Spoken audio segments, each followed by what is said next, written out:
Yo soy Daniel López Casarín. Esto es Ecotour MX en Green TV y como siempre lo sabes, vamos a conocer algo de nuestro país, de México. Hoy me encuentro en una de las zonas arqueológicas más bellas y que para mí es de las favoritas, Teotihuacán. Vamos a recorrer este lugar enigmático y mágico y presentarles todo eso que algunos saben y que otros no. Y aunque no lo crean, sí se puede hacer deporte aquí en Teotihuacán. Ahorita primero vamos a disfrutar de las bellezas de esta zona arqueológica. Hay que cuidar no nada más las zonas naturales, sino también las zonas arqueológicas de este país, si tanto queremos invitar a la gente a que lo conozca.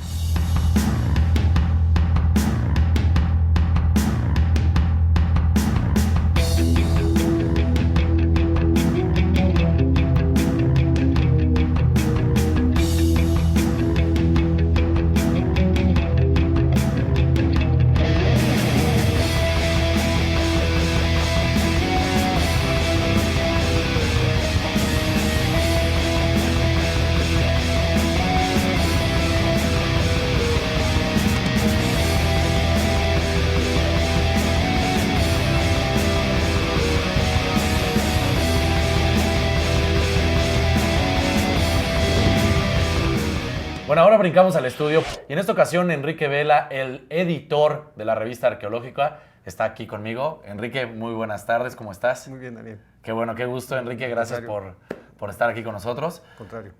Enrique, pues mira, acabamos de, como tú estás viendo en las imágenes, estar recorriendo toda la zona de Teotihuacán, subir la Pirámide del Sol, pero lo importante de todo esto, y es lo que la gente queremos invitar, lo que conozcan, y ya no nada más para que ellos hagan el deporte, que es lo que estamos viendo, cómo ahí andamos caminando, que tú puedes decir perfectamente que esto de estar subiendo y con el sol no es nada sencillo. No, es un ejercicio, ¿eh?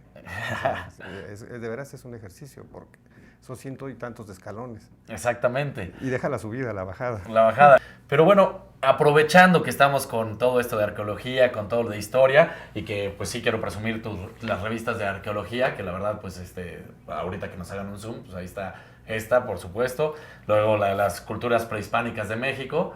Y bueno, ahorita va a haber unas tomas exclusivas de cada una. Y el juego de pelota, que esto nos da precisamente tema para arrancar, porque ahí en Teotihuacán muchas personas creen, o la gente piensa, que había juego de pelota. Bueno, lo que no hay es cancha para el juego de pelota. Okay. Porque lo que sí hay mucho, hay cerca de 300 canchas por todo México. Hay esas canchas con una forma determinada, con los aros, con los elementos comunes, pues lo que para la práctica del juego de pelota.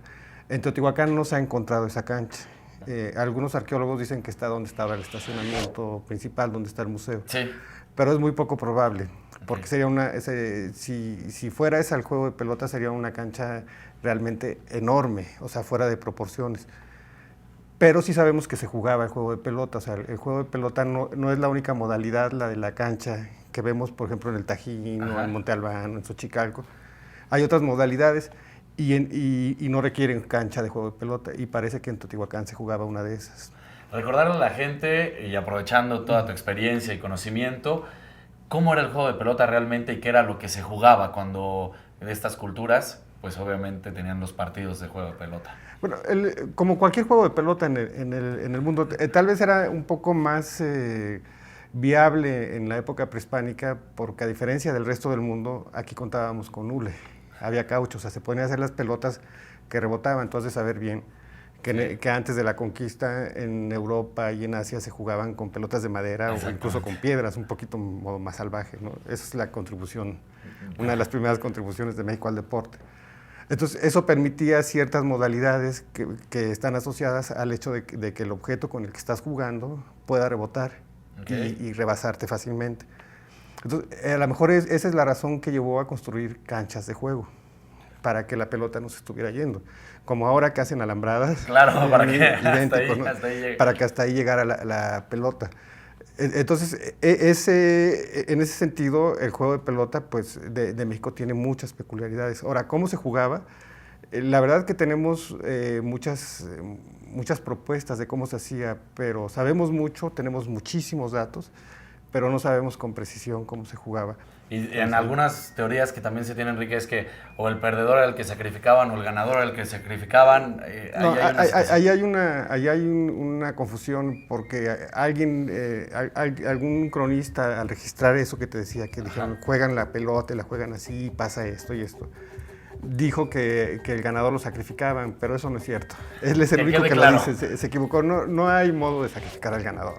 Okay. O sea, es una práctica común a la humanidad, ¿no? La competencia, y compites para ganar y pues si ganas llevas una ventaja, ¿no? No vas a competir para que te maten, no hay modo. No hay forma, no es. No. Y es una creencia muy arraigada entre la gente de que al ganador le cortaban la cabeza, no, era el perdedor. Sí. Que queda claro, sí, no hay ningún... Clarito. Sí, porque de hecho hay muchos turistas que van a zonas arqueológicas y les cuentan, aquí el ganador era el que era sacrificado y tú dices, bueno... Sí, no es así. De hecho, de ahí se derivan un montón de cosas, ¿no? Y jalando el hilo, terminan diciendo que los mexicanos por eso nos gusta perder, por eso estamos acostumbrados a perder, por eso no sabemos ganar, por eso fallamos los penaltis, pero no, eso es una equivocación. Que sí lo dicen las crónicas. Pero es obvio que el copista se equivocó, ¿no? Exactamente. ¿Qué otros deportes, además del juego de pelota, se conocen que se practicaba? Bueno, es que el juego de pelota es como un genérico. Y dentro de ese genérico de juego de pelota, o sea, de un juego que se hacía con una pelota, hay muchas variantes. Un poquito jalando también hilo, es como ahora, hay fútbol americano, hay béisbol, hay básquetbol, o sea, todos son deportes, pero todos son distintos, ¿no? Claro. Entonces, cuando me preguntas qué había, pues había los que se jugaban en esas canchas, ¿sí? Los que en esas canchas delimitadas, como las de Tajín y Montalbán y todo eso. Y había otras que se jugaban en espacios abiertos, que nada más se delimitaba la meta al aparecer con una línea, pues, ¿no? Y había otras que ahorita me gustaría platicarte, como la de Teotihuacán, que un poco el objetivo era pegarle a una especie de marcador. Okay. El que pegaba en el marcador se ganaba, porque en la versión más conocida, los puntos especiales, o sea, los que daban el gane, era cuando la pelota alcanzaba a pasar por el aro. Okay. Que había unos aros en sí, los claro, lados. Por ahí el que era lo suficientemente hábil para hacer pasar la pelota, ese tenía puntos especiales y de repente era el que ganaba el juego. O sea, no era muy común meter la pelotita en el aro, o sea, también porque... Si bien son de hule, no hay que decir que no son como las pelotas que conocemos, que ya les controlan el bote. Estas rebotaban, pero era muy tienen duro. Aire las de hoy en día, entonces definitivamente no es ni siquiera cercano. Sí, un balonazo entonces sí te dejaba. Incluso por ahí hay un cuento de un tlatoani mexica que jugando le dan un balonazo en la cara y ya quedó un poquito mal, ¿no? Y ya no se recuperó, porque era una pelota muy dura. Todo eso influye en la manera en que se juega, ¿no? Que además me gustaría que, aunque mucha gente pueda conocer, hay otra cantidad inmensa de personas que no conoce que era perfectamente cómo se jugaba, que era con la cadera, que no se utilizaba la mano.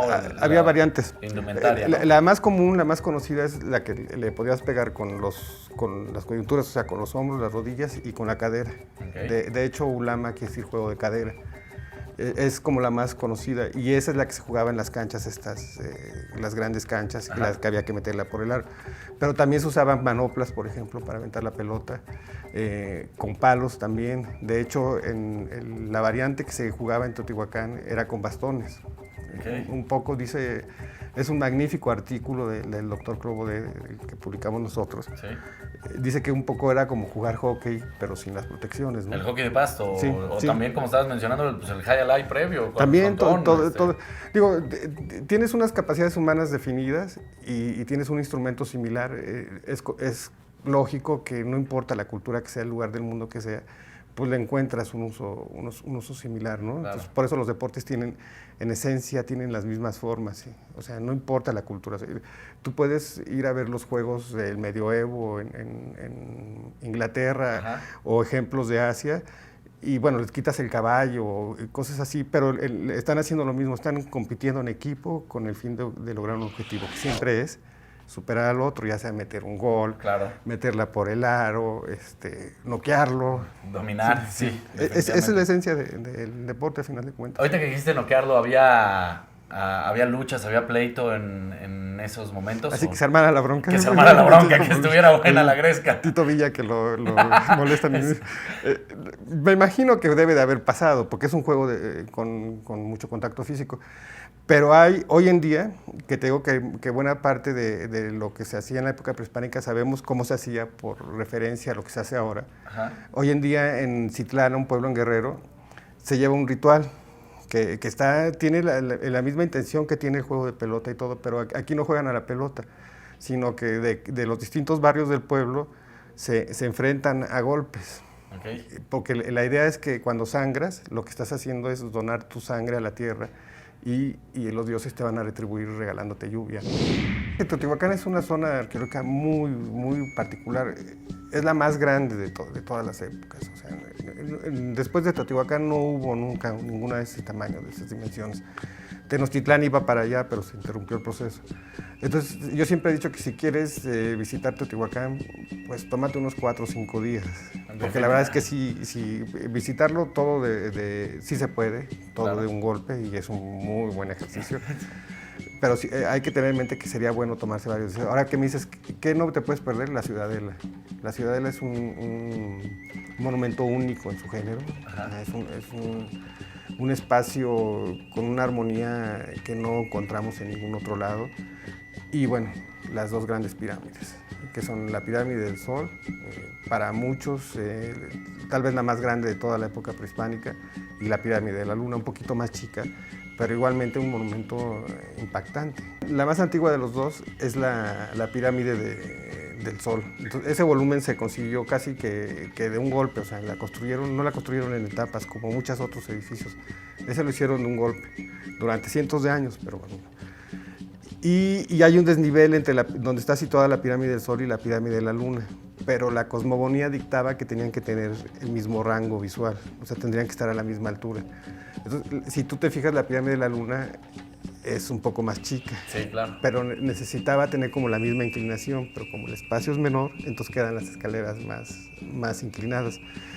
Es más reto subirse a la pirámide de la Luna y bajarla, insisto, que a la del Sol, ¿eh? Sí, porque también la bajada cuando vas subiendo pues te vas cansando y todo eso, pero cuando vas bajando no sabes si te vas a ir de cabeza, que llega a suceder, ¿eh? De hecho, tengan cuidado. Sí, nos comentaron que había habido durante muchos años, a través de los años, accidentes en los que la gente, pues sí, les fallaba. Sí, y pierdes el equilibrio, sí, porque están demasiado empinadas y sobre todo que el escalón es muy alto.